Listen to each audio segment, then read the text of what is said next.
E noho poro te hiana e tahi o ngā uri whai pāanga o te marae o te tī, tata ana ki te papa i Waitohua e te tiriti o Waitangi.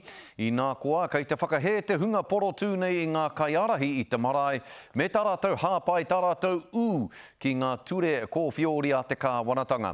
Hei tā ngā uri nei, kei te whakahōtaitai hia rātou i tō rātou whenua tūpuna, nā te mea kāre wa rātou tohu kanawārai.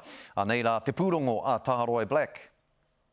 Ko nā ahika e tohe ana i te mana o nā ronua ma te kōwhiori a te kāwanatanga.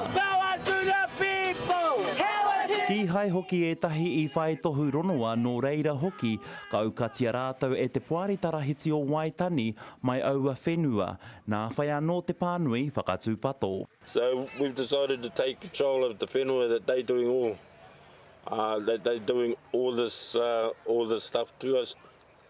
And bringing it back to the people, bringing back the whenua back to the ahika.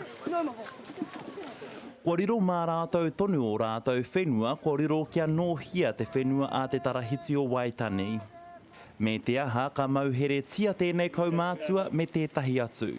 We're here for as long as what it takes to right the wrongs of what's been happening in the past, and even now, and for the future.